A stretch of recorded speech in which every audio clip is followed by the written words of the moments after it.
comment choisir? Comment choisir la bonne fin, sachant que elles sont toutes correctes. Elles sont toutes correctes. Elles fonctionnent toutes. Le film s'appelle Le Dernier Cycle. Toute l'histoire se termine dans une petite laverie ouverte toute la nuit, toute la nuit, toute la nuit. Lina vient récupérer le dernier carton qu'elle avait laissé là. Elle quitte la ville le lendemain matin. Elle quitte la ville le lendemain matin. Malo, son ancien associé, ne sait même pas qu'elle est venue. Ne sait même pas qu'elle est venue. La dernière machine tourne encore. Tu peux fermer les yeux d'ailleurs. T'inquiète. T'inquiète. Tu peux te reposer. Tu peux te détendre. Il est 2h17. Il pleut dehors. Et normalement, il ne reste qu'à décider comment on termine. J'ai donc gardé toutes mes versions. J'ai gardé toutes mes versions. La première est probablement la plus simple. Tu vas voir. Détends-toi, installe-toi confortablement. Donc, j'ai appelé cette fin Elle part sans le revoir. Lina entre seule. La laverie hésite. La laverie est toute vide, toute vide, toute vide, toute vide, toute vide. Elle récupère son carton. Elle récupère son carton. Elle remarque la tasse de Malo derrière le comptoir. Elle hésite. Puis, elle sort une vieille clé de sa poche. La clé de la laverie. Elle la pose juste à côté de la tasse. Elle ne laisse pas de mots. Elle regarde une dernière fois les machines. Le cycle numéro 7 se termine. Le cycle numéro 7 se termine. Le tambour s'arrête. Elle éteint la lumière. Elle sort sous la pluie. Elle sort sous la pluie, la pluie, la pluie, la pluie, la pluie. Et le film se termine sur la clé. Restée seule derrière la vitre. Tu vois, c'est une fin plutôt propre. Plutôt simple. Plutôt propre, plutôt propre et plutôt simple. Et ça fonctionne très très bien. Ça fonctionne très très bien.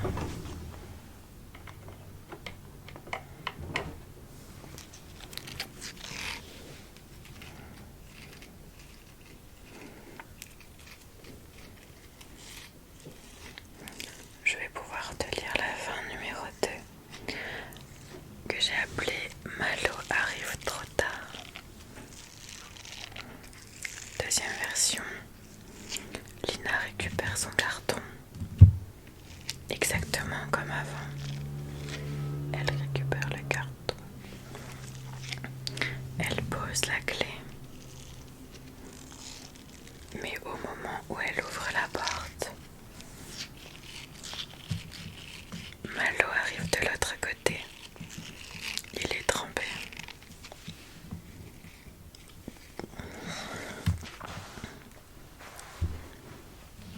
Il tient même encore son casque de vélo.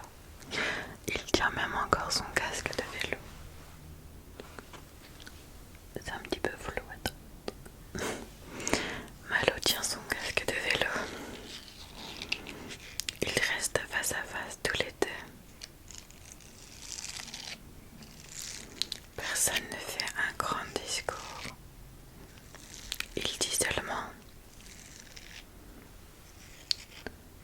Je pensais que tu étais déjà parti. Elle répond, moi aussi. Et ils sourient tous les deux. Ils ne s'embrassent pas, juste ils sourient. Pas de réconciliation forcée. Ils s'assoient simplement jusqu'à la fin du dernier cycle.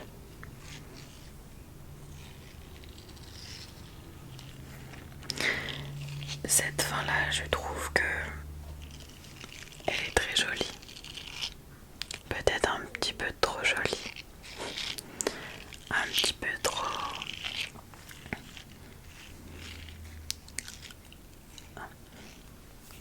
un joli fait, tu vois. C'est pas vraiment la fin que j'aurais choisie. Je vais te lire la troisième fin. Je l'ai appelée Elle reste, mais pas lui. La troisième change complètement le sens. Malo ne vient pas. Lina trouve une enveloppe sous la caisse. À l'intérieur, il y a les papiers de vente de la laverie. Malo avait finalement refusé de vendre. Il a laissé la moitié à Lina.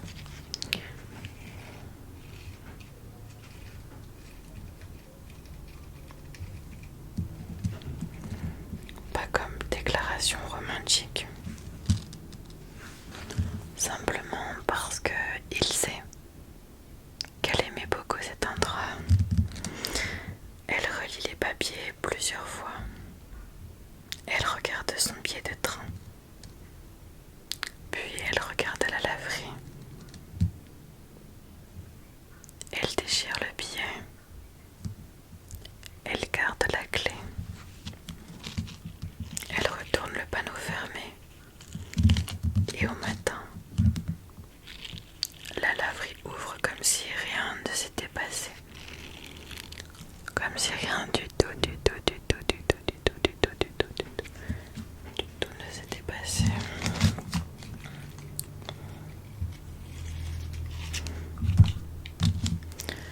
Cette fin est très satisfaisante, mais peut-être un petit peu trop parfaite.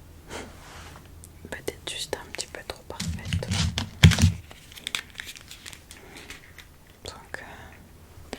Donc je sais pas. Mais de toute façon, je vais te lire encore deux fins d'histoire.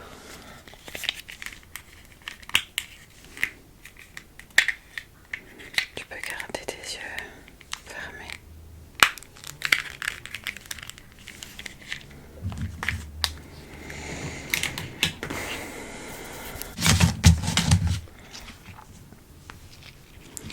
Pour la fin numéro 4, je l'ai appelée 6 mois plus tard.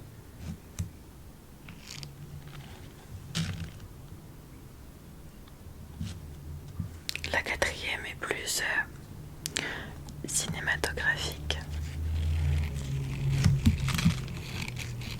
Lina part vraiment. Elle laisse la clé. Écran noir. Puis 6 mois plus tard, même laverie. Même laverie. Même machine numéro 7. Mais la peinture a changé. Et Malo est derrière le comptoir. Une cliente entre. Elle pose un sac de linge. Puis quelqu'un apparaît derrière elle. C'est Lina. On ne sait pas si elle revient pour 1 heure, une journée ou définitivement. Elle regarde Malo et dit simplement: tu as changé de couleur. Coupé. cheveux.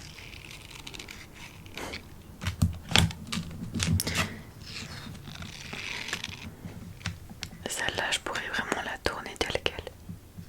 Cette fin est vraiment très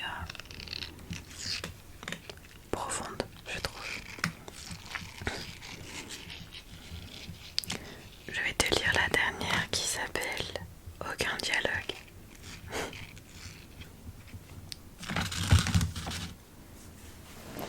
Parce que j'avais aussi écrit une version complètement silencieuse, complètement calme. Lina arrive. Malo est déjà là. Il ne parle pas. Elle pose la clé. Elle pose la clé, la clé, la clé, la clé, la clé, la clé, la clé, la clé, la clé. Il la regarde. Elle pousse doucement la clé vers elle. Elle la repousse vers lui. Il la repousse encore, encore, encore, encore, encore. Ça devient presque une petite négociation sans mots. Une petite négociation sans mots. Puis la machine numéro 7 sonne. Ils se tournent tous les deux. Ils rient. Lina remet la clé dans sa poche. Et ils commencent ensemble à sortir le linge de la machine. Fin. C'est probablement la fin la plus douce. Voilà mon problème. La première est élégante. La deuxième est plus intime. La troisième donne une vraie résolution. La quatrième laisse une ouverture. La cinquième termine tout sans s'expliquer. Elles fonctionnent toutes très bien. Mais quand je les relis, j'ai l'impression d'avoir déjà vu chacune quelque part. La pluie, la clé, le regard, le retour 6 mois plus tard. Même le silence est très très propre.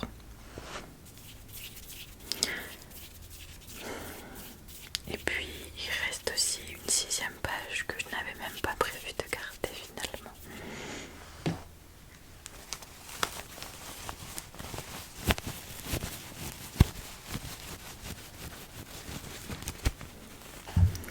Celle-là, je l'ai écrite vers 3h40.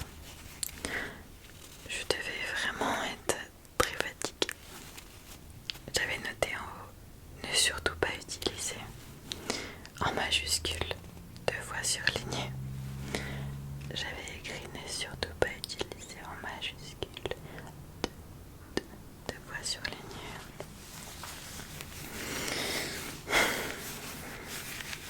Je pense que je voulais juste me faire rire en fait. Le début est pourtant exactement le même. Lina entre dans la laverie. Elle pose son carton. Elle récupère la clé. La machine numéro 7 tourne. Il pleut. Malo n'est pas là. Tout est parfaitement normal. Pendant environ 20 secondes. Puis la machine 7 commence à cracher des chaussettes. Pas 2 ou 3 chaussettes. Des centaines de chaussettes. Des milliers de chaussettes. La porte du tambour s'ouvre toute seule. Les chaussettes remplissent la laverie jusqu'aux genoux. Plein de chaussettes de partout, plein de chaussettes. Lina essaie d'arrêter la machine. Elle appuie sur tous les boutons possibles. Elle appuie pour arrêter la machine. La machine qui sort plein de chaussettes. Mauvaise idée. Toutes les autres machines démarrent en même temps. Toutes les autres machines démarrent en même temps. La mousse commence à sortir des bacs. l'alarme incendie se déclenche. La porte automatique s'ouvre et une fanfare de mariage qui passait dans la rue entre pour se mettre dans la laverie à l'abri.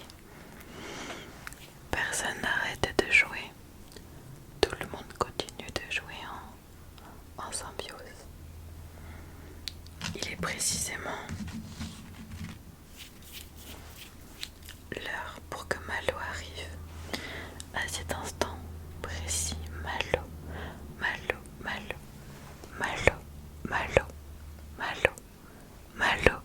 arrive.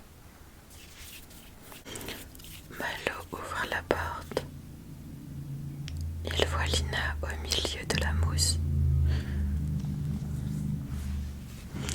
Malo ouvre la porte.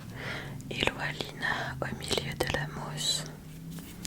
La fanfare joue toujours.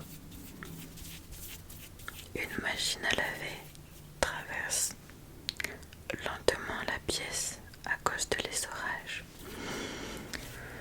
Personne ne semble capable de l'arrêter. Puis un camion de mini-ferme s'arrête devant la laverie à cause de la circulation.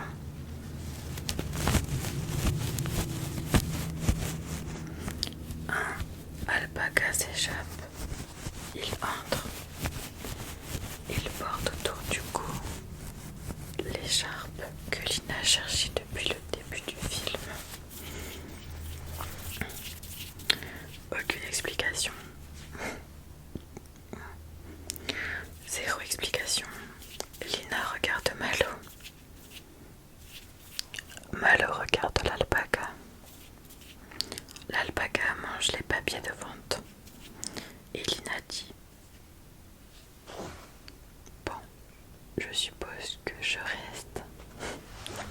Et là c'est le générique. Le générique. Le pire c'est que je crois que c'est vraiment celle-là